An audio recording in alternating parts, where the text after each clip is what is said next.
कांग्रेस उपाध्यक्ष राहुल गांधी ने अध्यक्ष पद के लिए भरा नामांकन। राहुल का अध्यक्ष बनना तय, पूर्व प्रधानमंत्री डॉक्टर मनमोहन सिंह ने की तारीफ।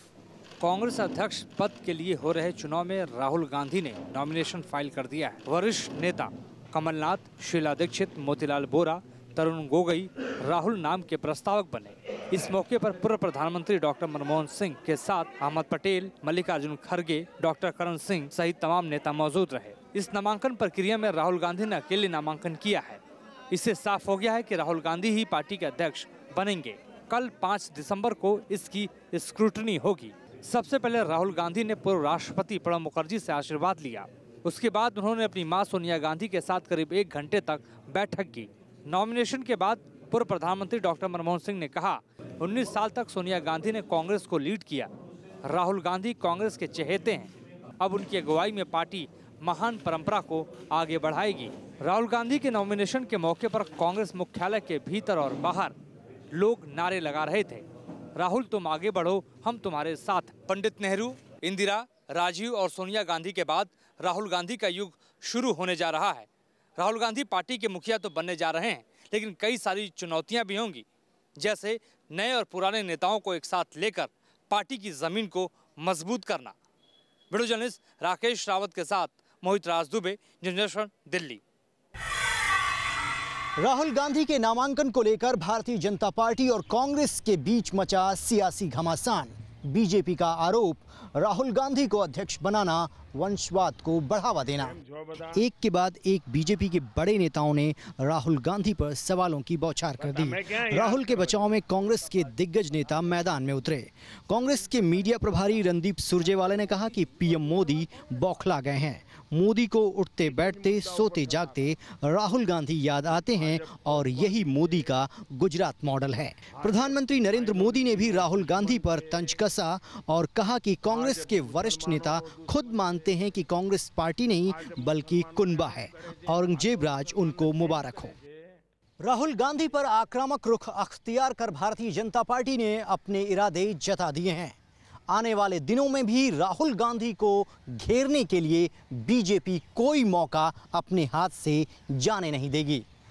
वीडियो जर्नलिस्ट जयराम के साथ रविकांत राय, न्यूज़ नेशन दिल्ली। दिल्ली सरकार को एनजीटी की फटकार। पोल्यूशन कंट्रोल पर कोई भी एक्शन प्लान ना सबमिट कराने पर एनजीटी ने लगाई फटकार। 48 घंटों के अंदर एक्शन प्लान सबमिट कराने के दिए निर्देश। दिल्ली में एयर क्वालिटी इंडेक्स शुक्रवार और शनिवार के मुकाबले आज 386 दर्ज किया गया, जो कि बेहद रेड जोन एरिया में है। अगर विशेषज्ञों की माने तो पहाड़ों से आ रही ठंडी हवाओं से दिल्ली की हवा में नमी कम हुई है। इससे प्रदूषण का स्तर तो कम हुआ ही है, लेकिन विशेषज्ञों ने संभावना जताई है कि ऐसा ज़्यादा दिन नहीं होगा। 5 दिसंबर के बाद से एक बार फिर प्रदूषण का स्तर बढ़ सकता है। अगर विशेषज्ञों की माने तो प्रदूषण कम तो हुआ है, लेकिन इसके 300 से नीचे जाने की उम्मीद नहीं है। दिल्ली में PM 2.5 आज 346 दर्ज किया गया, जो कि बेहद खतरनाक स्तर है। पोल्यूशन को किस तरह किया जाएगा कंट्रोल, इस पर यूपी और हरियाणा ने भी सबमिट किया एक्शन प्लान। दिल्ली से वीडियो जर्नलिस्ट अनूप यादव के साथ Harshad Anwani, News Nation. South Kashmir के काजीगुंड इलाके में मिलिटेंट्स ने आर्मी के रोड पेट्रोलिंग पार्टी पर हमला किया, जिसमें आर्मी का एक जवान जख्मी हो गया। साउथ कश्मीर के नेशनल हाईवे के काजीगुंड इलाके में आज मिलिटेंट्स ने रोड ओपनिंग पार्टी पर हमला किया, जिसमें एक आर्मी जवान जख्मी हुआ।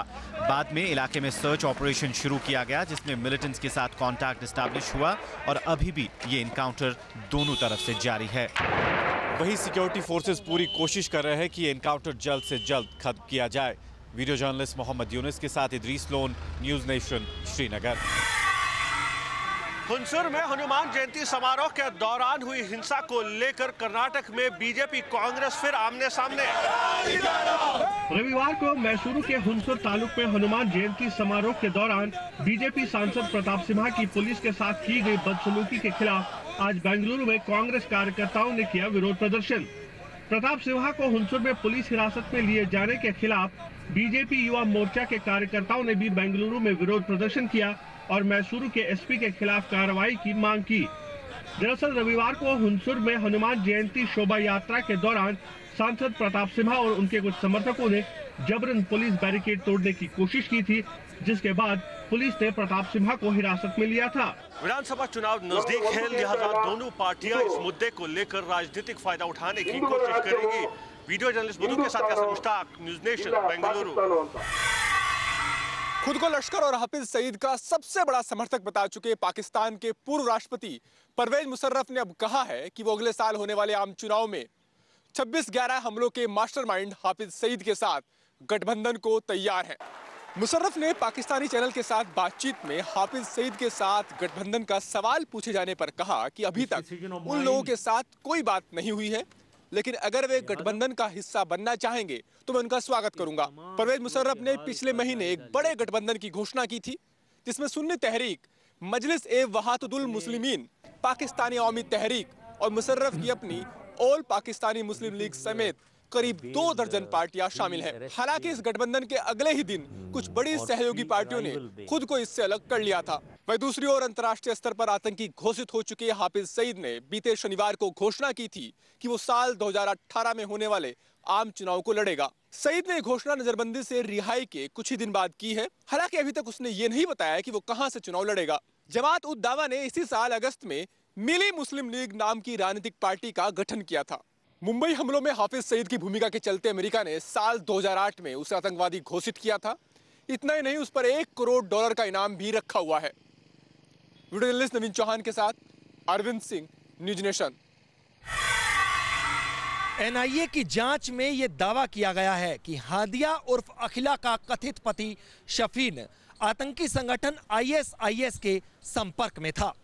एनआईए की एक जांच में यह दावा किया गया है कि अखिला अशोकन उर्फ हादिया के कथित पति शफीन जहां शादी से 1 महीने पहले एक क्लोज्ड फेसबुक ग्रुप और एक पॉपुलर मैसेजिंग ऐप के जरिए आतंकवादी संगठन ISIS के संपर्क में था। इस क्लोज्ड फेसबुक ग्रुप में पॉपुलर फ्रंट ऑफ इंडिया की पॉलिटिकल विंग SPDI के कुछ सदस्य भी जुड़े हुए थे।